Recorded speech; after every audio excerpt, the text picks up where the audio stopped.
A very good morning. You're watching Breakfast News with me, Smriti Rastogi. In the next half an hour, we will get you all the latest news from national, international and sports front. But before getting you all those details, a quick look at the top headlines. Defence Minister says officers free to take decisions in war-like zone. Response to row over Army Major tying a man to jeep against stone pelters.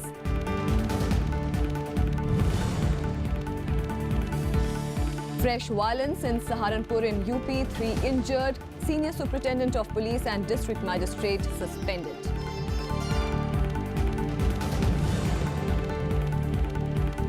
Union Cabinet clears 7 decisions during meeting on Wednesday. 25-year-old Foreign Investment Promotion Board abolished.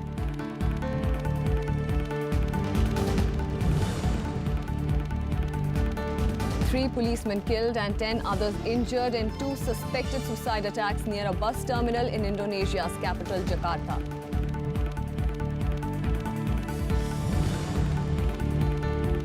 And India sealed place in knockout stage of Sudirman Cup Mixed Team Championship, set up quarter-final showdown with 10-time champions China.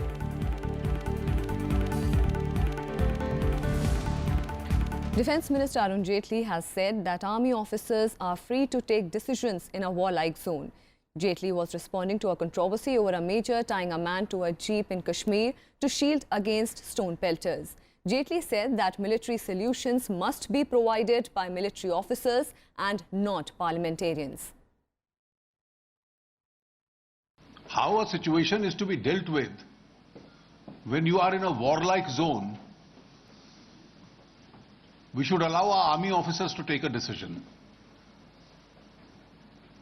They don't have to consult members of parliament as to what they should do under these circumstances.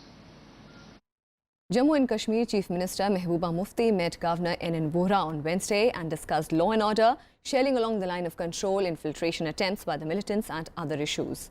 The state has seen unrest and also several militant attacks in the recent past. In the meeting, Vohra emphasized the need to ensure that the student community's academic interests are not adversely affected by negative factors and influences. On the other hand, the counter-insurgency operation in Pulwama was called off after militants escaped from the security forces cordon. In another incident, militants shot and critically injured a worker of the ruling PDP in Barzulla area of Srinagar. He was shot 3 times from close range outside his home. Meanwhile, in a tit-for-tat move, Pakistani Army released an 87-second video showing heavy damage caused to the Indian military post near the line of control. The video comes a day after the Indian Army released a clip of punitive fire assaults on the Pakistani camps. Releasing the video, a Pakistan Army spokesperson also alleged that Indian Army had targeted innocent civilians earlier this month.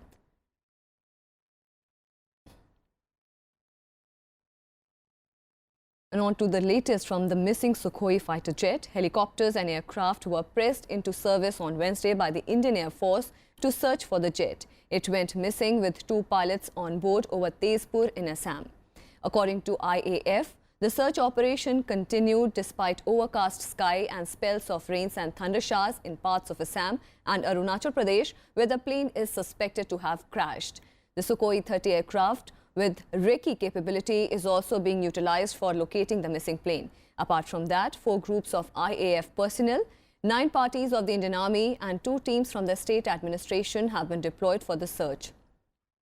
The Sukhoi jet went missing after taking off from Tezpur Air Force Station at 10:30 a.m. on Tuesday. On some more national news, the Uttar Pradesh government removed 2 senior Saharanpur officials on Wednesday, a day after the caste-based clashes took place there. Saharanpur Senior Superintendent of Police and District Magistrate have been suspended. Several officials were also transferred in the wake of continued violence. Fresh violence was reported yesterday, in which 3 people were injured. 1 person was killed and scores injured in the clash that broke out on Tuesday. 24 people have been arrested so far. The Uttar Pradesh government has announced 15 lakh rupees compensation to the family of the man killed in the violence. Mobile and messaging services have been suspended in the district. Chief Minister Yogi Adityanath has said that those orchestrating the violence will not be spared. He met the governor and discussed the situation in the district. A 4-member team led by Home Secretary is monitoring the law and order situation there. कि हमने force जो है वो जिन जगहों पर हमको लगा कि यहाँ फोर्स हमको स्टैटिक स्थायी रूप से लगानी चाहिए वहाँ स्थायी रूप से लगा दिया गया है। मोबाइल पार्टियां लगा दी गई हैं, बराबर राउंड लिया जा रहा है और जा करके लोगों से लोग मिल करके उनसे शांति बनाए रखने में सहयोग करने की अपील कर रहे हैं। 3 एफआईआर, चूंकि कल 3 घटनाक्रम हुए थे, 3 एफआईआर दर्ज की गई है। इसके अलावा भी अगर कोई व्यक्ति कहीं से किसी रूप में पीड़ित है या परेशान है, इस घटनाक्रम से प्रभावित हुआ है, तो वो एफआईआर दर्ज करा सकता है। 24 लोग गिरफ्तार किए गए हैं। ये आइडेंटिफाइड उपद्रवी हैं। अभी हम लोग और भी उपद्रवियों को आइडेंटिफाई कर रहे हैं। अपनी राजनीतिक रोटियां सेकने के लिए बहन मायावती जी वहां गई और उसके बाद फिर एक नौजवान की वहां हत्या हुई है और कुछ लोग घायल भी हुए हैं। माननीय मुख्यमंत्री जी ने गहरी संवेदना परिवारों के प्रति प्रकट की है और दुख भी प्रकट किया है और इसमें जो लोग दोषी हैं उनके खिलाफ सख्त कार्रवाई होगी। एक तरफ प्रधानमंत्री जी दलित उत्थान की बात करते हैं, दलितों के भाजपा के लोगों को भेज रहे हैं, दूसरी तरफ दलितों के खिलाफ अन्याय हो रहा है। तो इसको अगर नहीं रोका गया तो समाजवादी पार्टी सड़कों पर उतरेगी। दलितों की रक्षा के लिए समाजवादी पार्टी हर कदम उठाएगी। The present dispensation of the BJP government in UP and in the country is very desensitized to these issues. They are trying to suppress the rising consciousness of the people who are demanding equality, justice, and who want to live with dignity in this country. The situation in Saharanpur is going completely out of hand. The state government is unable to either maintain law and order, and the worst part is these atrocities on Dalits and minorities are happening in front of the eyes of the police. Police is obviously under instructions not to intervene and protect the innocents. This is something unacceptable. Now the news from the national capital. The Aam Aadmi Party on Wednesday met election commission officials for discussions and clarifications regarding the EVM challenge. The party has raised questions on the reliability of the EVMs. The meeting comes after the poll panel invited 7 national and 49 state parties to participate in the challenge to prove that EVMs cannot be hacked. The challenge begins from June 3rd. Several parties have alleged that EVMs were tampered with in the recently held assembly polls in the 5 states and the Delhi civic polls. The parties also urged the poll body to revert to the paper ballot system. जो बात बताई गई चुनाव आयोग की तरफ से, उससे तो ऐसा लगता है कि ईवीएम मशीन दिखाई जाएगी। ईवीएम मशीन को आप देख सकते हैं, लेकिन किसी भी प्रकार का कोई टूल्स इस्तेमाल नहीं कर सकते। किसी भी प्रकार से आप ईवीएम को अपने डिवाइस से, अपने टूल्स से चेक नहीं कर सकते। तो इसका मतलब तो ये सिर्फ एक ईवीएम का डेमोन्स्ट्रेशन टाइप का होगा, जैसे अब तक चुनाव आयोग करता आया है। And the West Bengal Chief Minister Mamata Banerjee will meet Prime Minister Narendra Modi today. She arrived in the national capital on Wednesday evening. During her meeting, she will seek more funds for her state for tackling the financial crisis and Ganga erosion. Mamata has been seeking loan waiver for her state for long. Mamata's meeting with the Prime Minister comes ahead of the opposition's huddle to decide consensus candidate for the presidential polls on Friday. She is also likely to meet Congress President Sonia Gandhi. The Ganga erosion problem, and there are some river problems where people are facing a lot. For that matter, I will talk. And also I have Devcha Patni, that project, so that is also pending. And also there are some areas where we are not getting the money because our state share. There I will talk, because whenever I go there Delhi, at least once, twice I meet in a year. And that is the routine, and that is the courtesy of state to state, this government to government. So for that reason I observe. And Union Cabinet on Wednesday cleared 7 decisions, including abolition of 25-year-old Foreign Investment Promotion Board and policy for strategic partnership for defence manufacturing. The Cabinet also approved policy for providing preference to Make in India in government procurements. Here is a complete report. Following up on the budget announcement, the NDA government has approved winding up of the 25-year-old Foreign Investment Promotion Board (FIPB), which has been vetting FDI proposals requiring government approval. FIPB will now be replaced by a new mechanism under which the proposals will be approved by the ministries concerned as per the standard operating procedure approved by the cabinet. अगर मैं पिछले 3 साल के आंकड़े लूं तो 91% to 95% of FDI has been coming through the automatic route. बहुत कम क्षेत्र बचे हैं, 11 सेक्टर्स बचे हैं जिसमें प्रायर गवर्नमेंट अप्रूवल की आवश्यकता थी. कुछ ऐसे केसेस होंगे जहां सिक्योरिटी कंसर्न्स होंगे तो वहां होम मिनिस्ट्री की भी एडिशनल अप्रूवल चाहिए होगी. तो ये जो 11 सेक्टर्स प्रायर अप्रूवल के बचे हैं, इन 11 के साथ जो उसका उपयुक्त मंत्री विभाग है उसको उसमें जोड़ दिया गया और इसका जो भी स्टैंडर्ड ऑपरेटिंग प्रोसीजर रहेगा ये प्रस्तावना मंत्रिपरिषद के सामने आई थी जिसको कि आज स्वीकार किया गया है. In a relief to farmers, the cabinet also approved Fair and Remunerative Price or FRP payable by sugar mills for 2017 to 18 sugar. चीनी का, शुगर का 2017-18 के लिए FRP fair and remunerative price तय करना था और पिछले वर्ष की तुलना में अब मिल्स की स्थिति कुछ सुधरी है. 10.6% का इंक्रीज और इस कीमत को 255 रुपए पर क्विंटल के हिसाब से तय किया गया है. The cabinet also gave its nod to allocation of 2.5% of the Central Road Fund for development and maintenance of national waterways, Noida Greater Noida Metro Rail Corridor, setting up of new AIIMS in Kamrup in Assam. Cabinet in its meeting on Wednesday also approved a policy for providing preference to Make in India in government procurements. This new policy aims to provide substantial boost to domestic manufacturing and services provision, creating employment. Vishal Dahiya's report for Rajya Sabha TV. And Indian nationals going abroad to study or secure a job will find things getting much easier now with the External Affairs Ministry's new program e-Sanad. They can deposit their attested certificates with the portal that can be accessed from anywhere they want. Any country will be able to verify their academic credentials online too. Yet another convenient facility for the global Indian. On Wednesday, External Affairs Minister Sushma Swaraj launched e-Sanad, a database that will store all your educational degrees from matriculation to PhD. These verified and attested certificates will be valid all over the world. सारे universities का data upload करवाइए, CBSE का data upload करवाइए, ताकि जब बच्चा अपना certificate डाले तो जिस यूनिवर्सिटी से वो पढ़कर आया है, जो CBSE के उससे पढ़कर आया है बोर्ड से, उसको वो प्रमाणित कर सकें. तो उनका ठीक है, अपन CBSE से तो तुरंत शुरू करते हैं. पायलट प्रोजेक्ट अपन CBSE से करेंगे, बाकी यूनिवर्सिटीज़ के लिए मैं नेशनल डिपॉजिटरी बना रहा हूँ, उसमें भी डेटा आ जाएगा. और मैं आज कहना चाहूँगी कि जो उत्साह CBSE के लोगों ने दिखाया उसमें केवल मंत्री के निर्देश के कारण वो नहीं हो सकता. This is the first phase of e-Sanad, which will store data of CBSE students. Later phases will include other state boards and universities. Users have to make a payment online to use the facility.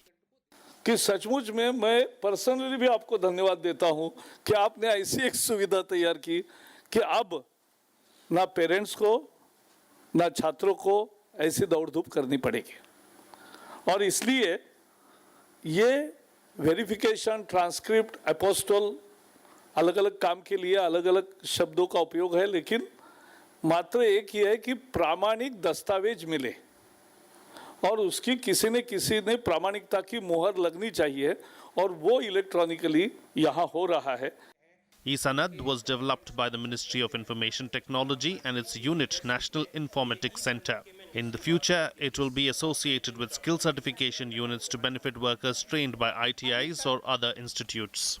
तो इस attestation के process में common service centre को आप जोड़ें ताकि कोई fitter, कोई बिजली वाला, वो भी अगर अपने मिडिल ईस्ट जाने के लिए या अफ्रीका जाने के लिए अपने सर्टिफिकेट को अटेस्ट कराना चाहता हो तो उनकी सेवाओं से गरीबों को यश मिलेगा, आपके विभाग का विस्तार भी होगा।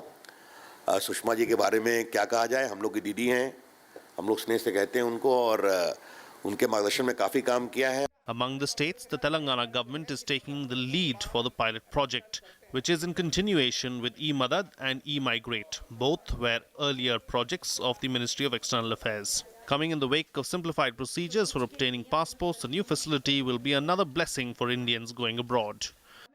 All developed countries have such arrangement for certification and attestation. Now, once India has launched this, it has connected India with the world and also India with other parts of India. Akhilesh Suman for Rajya Television with camera person Prasanta in Delhi. And with that, we'll slip into a very short break. More news and updates on the other side. Stay with us.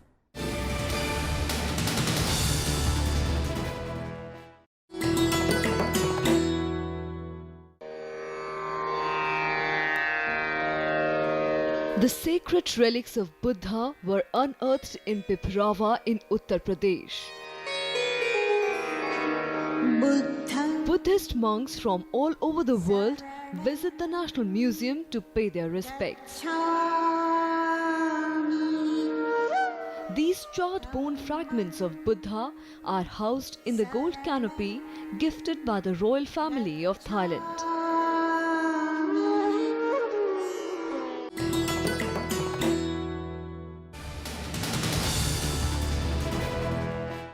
Welcome back. The Income Tax Department has summoned RJD Chief Lalu Prasad's daughter Misa Bharti and her husband in connection with its probe into the alleged 1,000 crore rupees Benami land deals and tax evasion case.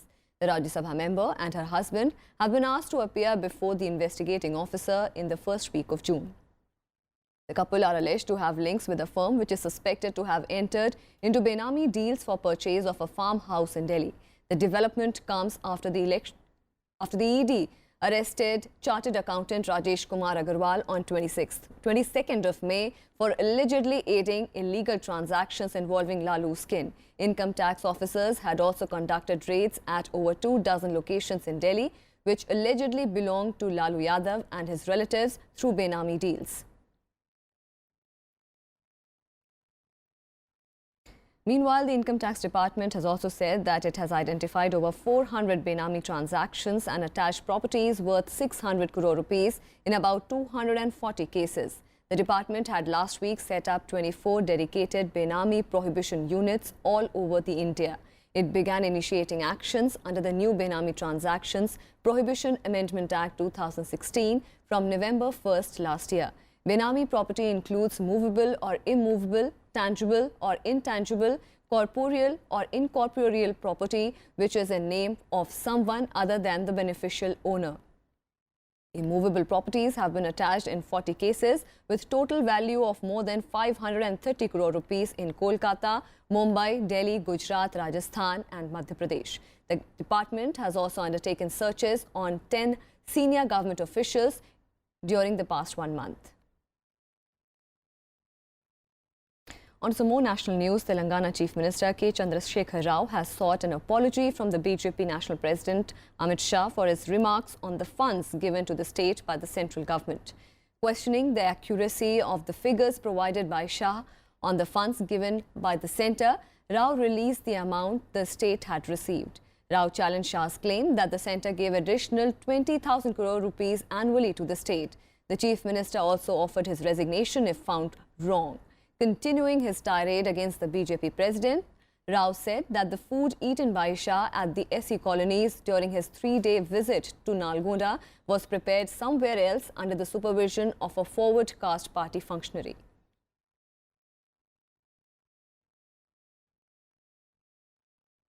Meanwhile, the results of the National Eligibility Cum Entrance Test have been put on hold by the Madras High Court over a petition seeking its cancellation. The interim order restrains the CBSE from releasing key answers, evaluation of answers and declaration of results which were to be out on June 8th, alleging that uniform question papers were not given and that different sets of question papers had been used in different places. The petitioners demanded that the NEET held on May 7th be cancelled and a fresh examination with a uniform question paper be conducted. They also alleged that there was a vast difference between the English and Tamil question papers and that the one in Tamil was easier. The Medical Council of India, the CPSC and the Union Health Ministry have been directed to file their counter affidavits on June 7th.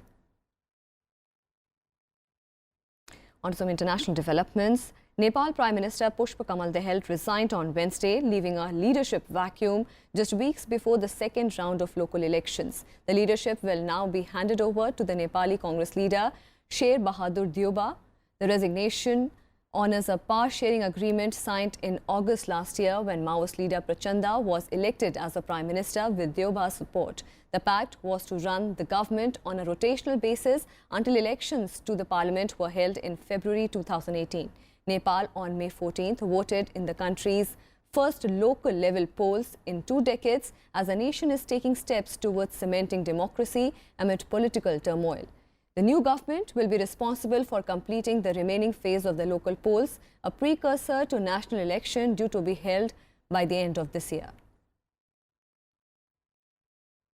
म आजै र अहिले नै प्रधानमन्त्री पदबाट राजीनामाको घोषणा गर्दछु र म यहाँबाट सिधै सम्माननीय राष्ट्रपति कहाँ गएर आफ्नो राजीनामा पेश गर्दैछु. And continuing with his Middle East and Europe tour, US President Donald Trump is in Brussels for talks with NATO members. During the meeting, France and Germany are likely to agree for a US plan for NATO to take a bigger role in the fight against Islamic militants. Trump will also deliver a short speech at the gathering. After landing in Brussels, Trump met the Belgian king and queen as thousands demonstrated against his presence in the Brussels city centre. This comes as Trump has voiced concerns over the NATO countries for spending less on defence than an agreed 2% of the national output. Trump is also due to meet European Union officials on Thursday. He has been critical of both NATO and the EU. As the president has said, you know, he really wants to persuade NATO members to step up and fully meet their obligations under burden sharing. The 2% of GDP was a target they all agreed to. I think you can expect the president to be very tough on them on saying, look, the U.S. is spending 4%. We're doing a lot. The American people are doing a lot. For your security, for our joint security, you need to make sure you're doing your share for your own security as well. So I think that's going to be the core of his message to NATO. Earlier on Wednesday, Trump was in Italy where he met Pope Francis at the Vatican. After the meet, Trump said that he was more determined than ever to pursue peace in the world. The two men had in the past clashed on issues such as migration, climate change and a Mexico-US wall. The Vatican said afterwards that the two men shared a commitment to life and freedom of worship and conscience and expressed hope that they could collaborate in various fields. Trump also visited the Vatican's 500-year-old Sistine Chapel and met Italian President at the Palace in Rome. Meanwhile, 3 policemen have been killed and 10 other people injured after 2 suspected suicide bombings near a bus terminal in Indonesia's capital, Jakarta. Among those injured are 5 policemen. The explosion occurred in a parking lot next to the bus terminal in eastern Jakarta. A bomb squad was investigating the explosion as heavily armed police and soldiers guarded the area. Reports also say that an anti-terror squad had immediately raided the 2 houses believed to be owned by the perpetrators in neighbouring provinces of Banten and West Java, but the results have not yet been known. Kita sedang melakukan olah TKP. Mohon rekan-rekan sabar karena ini juga masih sebenarnya wilayah yang rawan di sini karena harus disterilkan. Ya, kita harus waspada, rekan-rekan juga harus menjaga keselamatan dalam bertugas, sehingga mohon diberikan waktu kepada kami dari Polri untuk olah TKP dulu. Meanwhile, a 7th person has been arrested in the US over the Manchester Arena bombing, as police said that they are investigating a network. A flurry of raids and arrests on Wednesday took aim at a terror network associated with the 22-year-old Salman Abedi, who conducted the deadly bombing at an Arena Grande concert in Manchester. UK intelligence services are looking at the possibility that Abedi could have met with IS members or operatives from Al-Qaeda. Those arrested include Abedi's older brother, while his father and younger brother have been detained by militia in Libya. Reports say that Abedi went to Libya after getting into trouble in UK. The attacker returned to UK days before the bombing. The attack in Manchester left 22 people dead. The UK terror threat level is now at its highest level of critical, meaning more attacks may be imminent. Military personnel are being deployed to protect the key sites.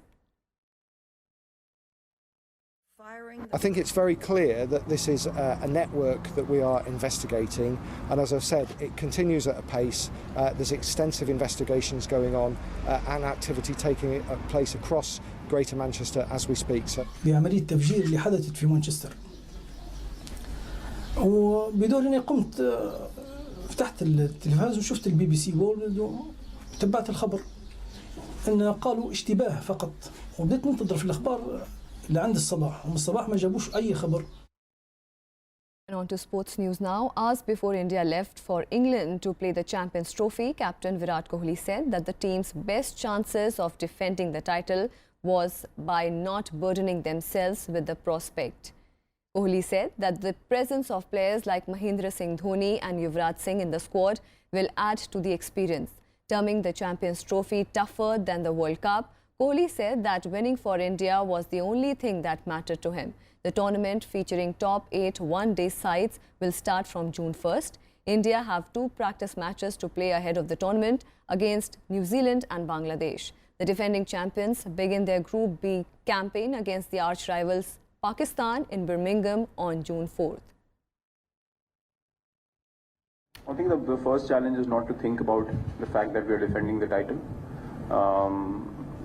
When we went there the last time, we just wanted to enjoy ourselves as a young unit, and then we ended up winning the tournament, and we ended up creating a team which has done so well so far. But from that team as well, there have been a few changes made, from that team as well. So right now, I think, again, our mindset is very similar, to go out there and enjoy our cricket, which we have done in the past couple of years. And in Test cricket, we have been able to reach the top with that mindset, having the hunger to win, and we want to take it across all formats. And the Indian badminton team on Wednesday sealed a place in the knockout stage of the Sudirman Cup Mixed Team Championship to set up a quarter-final showdown with 10-time champions China.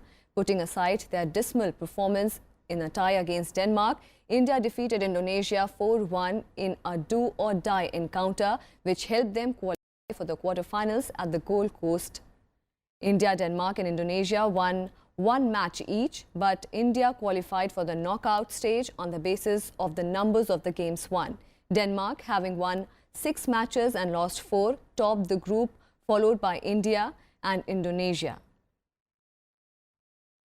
Meanwhile, PV Sindhu was elected as a member of the BWF Athletes Commission after the end of the voting for the 4 places on the representative body at Gold Coast. The 21-year-old Rio Games silver medalist topped the ballot with 129 votes. The voting took place on the sidelines of the ongoing Sudirman Cup as well as via email during the past month. A total of 183 valid votes were cast.